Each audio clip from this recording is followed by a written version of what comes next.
Hello friends, இந்த வீடியோவில் நம்ம என்ன பார்க்க போகிறோன்னா, போன வீடியோவில் நம்ம ஆஃப்டர் எஃபெக்ட் எப்படி டவுன்லோட் பண்ணுறதுன்னு போன வீடியோவில் போட்டிருந்தோம் ஃப்ரெண்ட்ஸ்.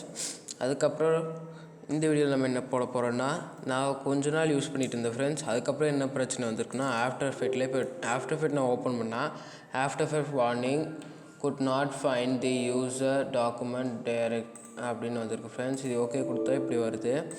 இது எப்படா சால்வ் பண்ணுறது நான் ஒரு இதில் நினச்சிட்டு இருக்கும்போது ஒரு வழி கண்டுபிடிச்சி ஃப்ரெண்ட்ஸ். அதாவது எப்படின்னா, உங்களோட செட்டிங்ஸ்குள்ளே போங்க.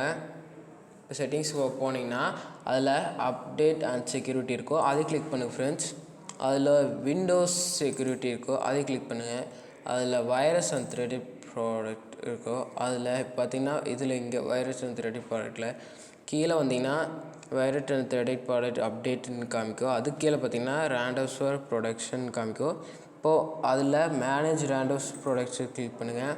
அதை கிளிக் பண்ணிங்கன்னா இங்கே ஒரு கண்ட்ரோல் ஃப்ளோட ஆக்சஸ் கீழே 3 இருக்கும். Block history, product folder, allow and apps throat control flow folder access. அதை கிளிக் கொடுத்தீங்கன்னா ஒரு பாப்அப் மாதிரி வரும். அது உங்களுக்கு அநேகமாக ரெக்கார்ட் ஆகாமல் இருக்கலாம். அதுக்கு எஸ் கொடுத்துருக்கேன். இப்போ பார்த்திங்கன்னா உங்களுக்கு ஃபோட்டோஷாப் மட்டும்தான் இருக்குது. ஃபோட்டோஷாப்பில் ஒரு ஜென்ரேட்டர் ப்ராப்ளம் வந்துச்சு ஃப்ரெண்ட்ஸ். அதுக்கு பார்த்திங்கன்னா இன்னொரு வழி வச்சு சொல்லியிருந்தேன். அதே மாதிரி தான் இப்போ நான் இது பண்ணல ஃப்ரெண்ட்ஸ். அதே மாதிரி இதையும் ஆட் பண்ணி விட்டிங்கன்னா உங்களுக்கு அந்த ஜென்ரேட்டர் ப்ராப்ளம் வராது. அது மெத்தட் 1, இது மெத்தட் 2 ஃப்ரெண்ட்ஸ். மெத்தட் 2 நான் பார்த்திங்கன்னா உங்களுக்கு ஃபுல் அண்ட் ஃபுல் ஒரு டீட்டெயிலான மெத்தட் 2 உங்களுக்கு கொடுக்குறேன் அடுத்த வீடியோவில்.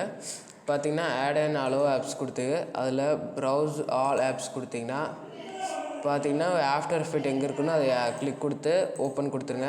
பார்த்திங்கன்னா நம்மளுக்கு இங்கே ஆஃப்டர் எஃபெக்ட் ஆட் ஆகிடுச்சு. இப்போ நம்ம இதை மினிமைஸ் பண்ணிவிட்டு இப்போ நம்ம திரும்பியும் ஆஃப்டர் எஃபெக்ட் ஓப்பன் பண்ணுவோம். இப்போ பார்த்திங்கன்னா நம்மளுக்கு ஆஃப்டர் எஃபெக்ட் ஓப்பன் ஆகுது ஃப்ரெண்ட்ஸ். இந்த மாதிரி தான் நம்ம நம்மளோட ஆஃப்டர் எஃபெக்ட் இதையே ஓப்பன் பண்ணுவோம் ஃப்ரெண்ட்ஸ். தேங்க்ஸ் ஃபார் வாட்சிங்.